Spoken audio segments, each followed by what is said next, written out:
So we got 3 cues that are going to change your weight room experience. This first one comes from overhead pressing. When it comes to the tactical population, a lot of guys I work with, pretty bound up forward head posture, a lot of tight necks to begin with. So we were doing shoulder presses one day. I mean, I'm talking years ago with DJ. He's in a traditional dumbbell setup, pressing the dumbbells up overhead, and he started complaining about a lot of tightness he was getting on the front side of his neck, just by him creating tension, clenching his jaws, driving down on his teeth, and I think that's a lot of ways that people find stability, by grinding their teeth, driving them down. So I gave him a cue. I said, DJ, I want you to shove your tongue to the roof of your mouth. By doing that, we're so used to clenching down and tightening our jaw. By shoving our tongue to the roof of our mouth, I feel like it gives us a reverse concentration, maybe gives us a little bit of awareness to not bite down because we're pushing up, and anyone I've given that cue to, it's been pretty effective with. It's the weirdest thing, man. You don't want it to work because you're straining so much, especially in my neck. You can see it when I press. I'm wincing down, I'm biting down. I'm trying to create stability in my neck for whatever reason. And it's hard, man. Like, yeah. Everything starts getting bound up, traps get involved, and like every time I drop them down, I'm like, God almighty, what is happening to me? And when you cued it that first time, I think we're actually doing farmer's carries. That very first time. Yep. And I put it in there because my head was sticking so far forward. He did that and it brought me in line. And then we did shoulder press right after that. It's like the exact same thing. As soon as I pressed it, everything relaxed me. That is so weird.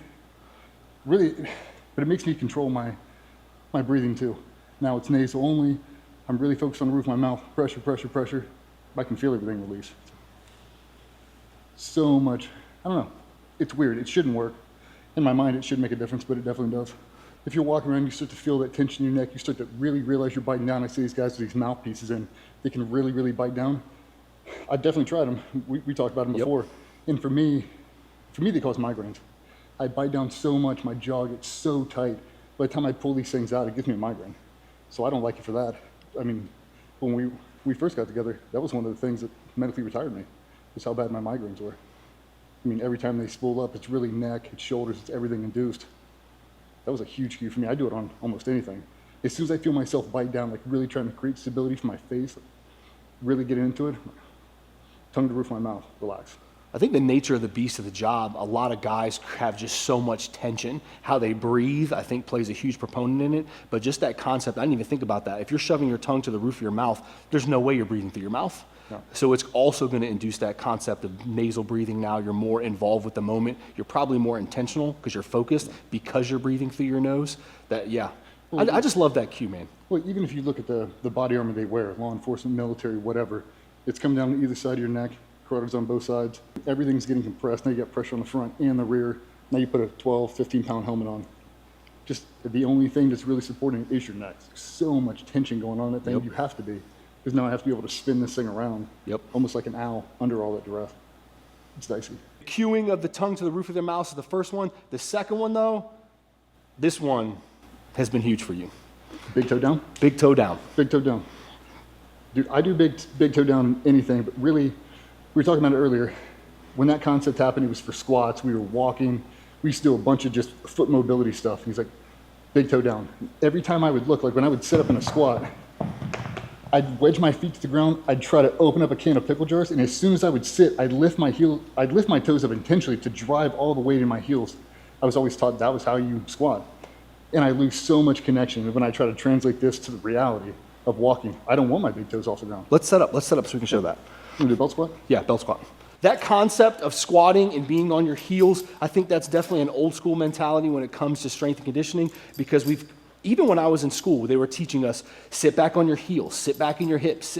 But when it comes to athletics and even the tactical population, the knee should be past the toe. We should be on the forefoot. We should be that whole foot concept involved on the ground. So what DJ was talking about is, if you get this camera angle from the side, Jared, showing him setting up, we don't want to be so far back in his hips that he's losing contact with the toes. So that cue is something I constantly tell DJ. With the toes up, that means he's not connecting the dots with the end point of his body. Whereas if his toes are down, you can kind of see a shift in his body. His toes are down, his knees kind of go forward a little bit more. He's more actively involved now. This is a pretty athletic movement. We just took a traditional squat and added some layers of nuance that really connect the dots with life, with your environment, with sport, with a lot of different actions, and it's not just squatting. Like there'll be days where we'll doing like a rotational movement, and I'll see your foot just splay open, the knee's kind of lost, and you're kind of like I can't find balance, and I'll just be like toe down, boom, and it just like connects the dots. You start searching for stability. As soon as you say it, it anchors you down. So we're on the flat range. We're teaching guys, I'm like, whole foot on the ground, find your big toe. We're trying to connect to it, because if not, you start to lift those things off the ground, you really lose stability. Now you start rolling ankles. It's time to be super dynamic, but for me, every time I would squat, that's what I would do. I'd open up, toes come off the ground, whole foot. And with these shoes, you can really see, like you can see my toes flex inside. Yep. I'm really gripping, but I'm taking pressure in that big toe and driving the ground. When it comes to closed chain movements and being involved with your foot on the ground, DJ just nailed it. Obviously, a barefoot shoe or minimal shoe plays a huge role in that, but just that connection points. If your toes are up, you don't have that full surface area on the ground. You're not owning that moment. The second you get your toes down, your whole foot, I feel my shin light up. I feel my weight of my body shift forward. I'm just in more of an attack position. Like I have an aggressive position going forward versus when I'm back, I'm kind of like on my heels being passive, and I can't react to anything from that. Like like you just said on the range, if I'm on my heels, like I can't go forward, I can't go that way. I'm just in this like retreat position. Versus if I'm on my whole foot, I can go any direction, and I have ownership of that moment. And to me, just training with the Melonless shoes, it helps me for everyday life. Walking around my house, I feel more connected. I put on normal shoes, and I can tell if I've got a big, thick sole on. I feel like I'm walking on, not stilts, like platform shoes. I feel like I'm going to roll over. Like I don't want to anymore.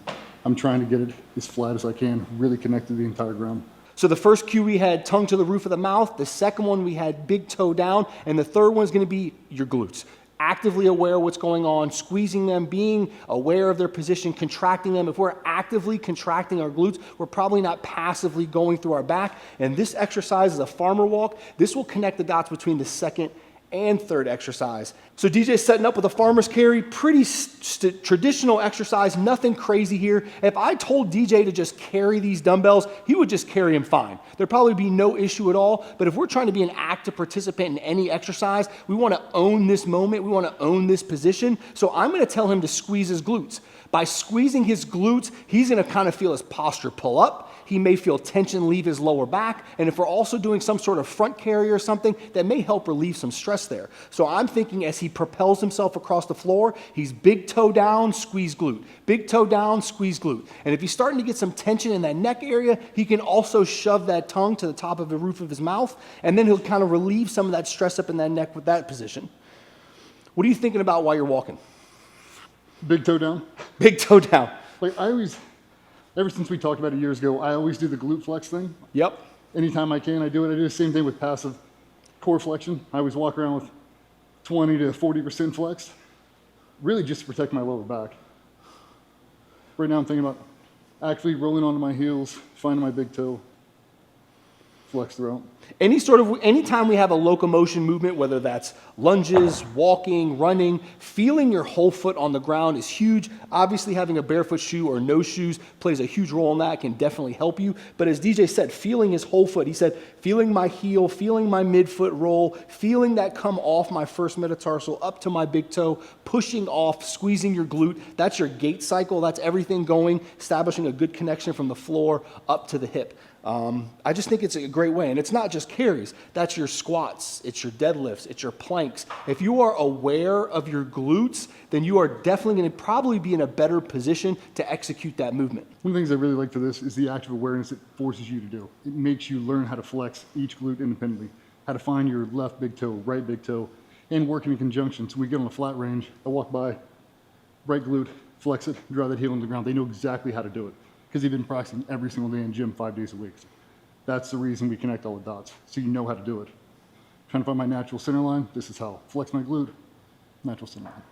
Also, we were on the range at a KTC, and DJ was talking about squeezing your glutes just being a passive standing position. Someone that has lower back issues, whether it comes to all the kit, all the weight that you're carrying with your upper body, being able to just stand there and just kind of have a slight tension in your glute, as you called it.